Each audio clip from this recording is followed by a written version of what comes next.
going to share with you the 10 keys to unlock what I call your quick brain, right? These are the 10 things scientifically proven to help you be faster, smarter, and better, to optimize your brain health and your fitness. And now every single thing I'm going to say, nobody's going to debate, right? They're going to say, yes, of course, but common sense is not common practice. So what I'm going to ask people who are watching this is to rate yourself 0 to 10. How well am I doing in this one area? Like in terms of how I'm eating or exercising or something. And then you'll notice, everyone wants to know what the magic pill is. There's no magic memory pill. They're magic memory processes, right? If everyone wants to know the one silver bullet, you have to do all of these things because that's what falls within the focal point. Meaning the 80-20 rule, the 20% that gives you 80% of the results and the rewards. So really fast, the 10 keys for unlocking your quick brain. Number 1 is good brain food, all right? Good brain food, because you are what you eat. What you eat matters, especially to your gray matter.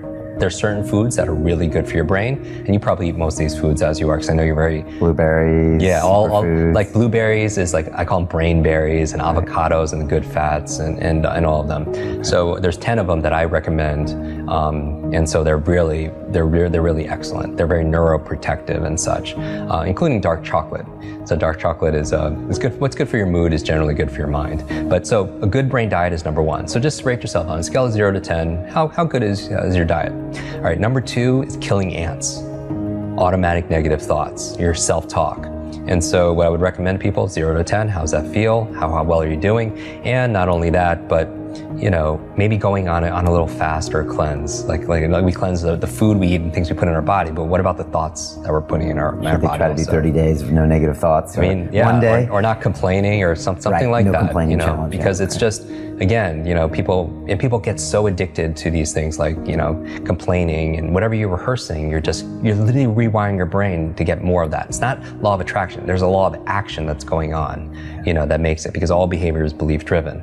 And so you're wiring your brains to be really rehearsing those things. That's why they say that the fearful person dies 1,000 times, like a coward dies 1,000 times in their mind, and a non-coward, like a brave person dies just once. Because every time you're rehearsing, oh, I'm scared of public speaking, you do it over and over again, not only do you get the fear of it every single time, because your mind doesn't know the difference between something you vividly imagine and something that's real. Literally, if you were to put on a brain sensing device, the same parts of your brain that would light up if a dog walked in, you see what parts of your brain lights up, and if you imagine that dog walking in, the same exact parts of your brain will light up. So the mind doesn't know the difference. It's the most powerful tool you have is your imagination. Our thoughts are things, and it's activating our imagination. So don't do it to rehearse your fears and the things that are negative, right? Only have thoughts of things that you want to really happen. Okay. So the third thing, exercise. Okay. People really, we know.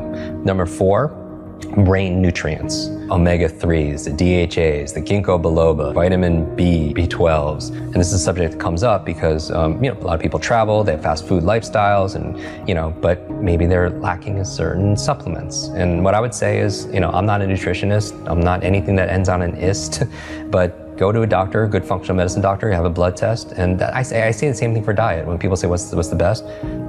Do food sensitivity tests. See what your blood says. Red, yellow, green. Red, stay away from. Yellow, sparingly. Green, and see how you flourish on it afterwards, right? And then test it. But same thing with nutrient profile. You can see what you're deficient at. Because if you're low on B vitamins, if you're low on DHA, then you're gonna have cognitive issues, right? So supplement. 5th thing that you want to optimize your brain is a positive peer group. We know who you spend time with is who you become. And it's not just a positive thinking, affirmation quote. Literally, you have mirror neurons, and your mirror neurons in your nervous system is when you could watch a sport or watch a movie and you could feel what they feel.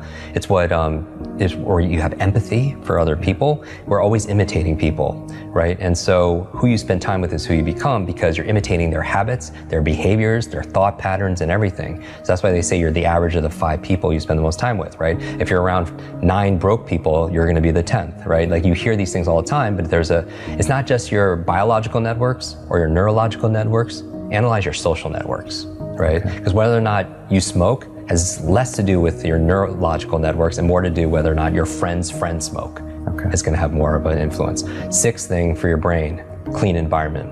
We know a clean environment is good for your brain. At an anecdotal level, when you clean your desk or you clean your laptop off, you have clarity of thought, right? But I don't just mean that. I mean clean air, clean water, because there's a lot of pollutants that's not good for your cognition, right? So from there, we have number 7, sleep.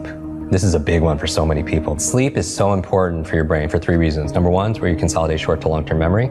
Everyone who pulled an all-nighter back in university, that hurt you because you need that sleep. Number two, it's where you clean out the plaque that could lead to brain aging challenges.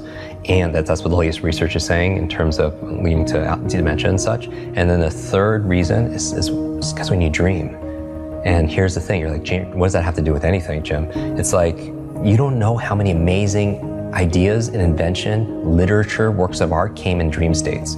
Like, did you know, like I mentioned Mary Shelley, here in London, Frankenstein came to her in a dream.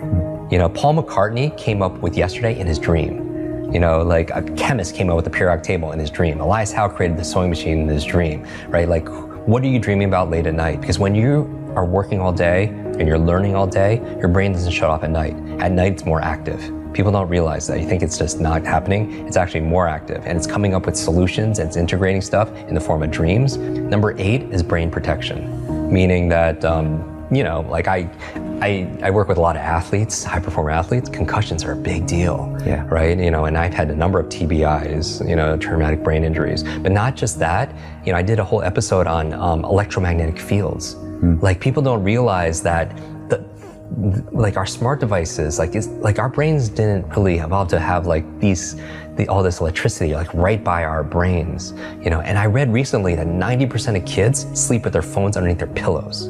I mean, who knows the effect that's having? So better avoid it. Protect your brain. Okay. Wear a helmet. And then finally, 9 and 10, ninth key to keeping your brain alive is new learnings, right? The neurogenesis and neuroplasticity means neurogenesis, you could create new brain cells the day you die. Science never thought that. Neuroplasticity is saying you could create new connections.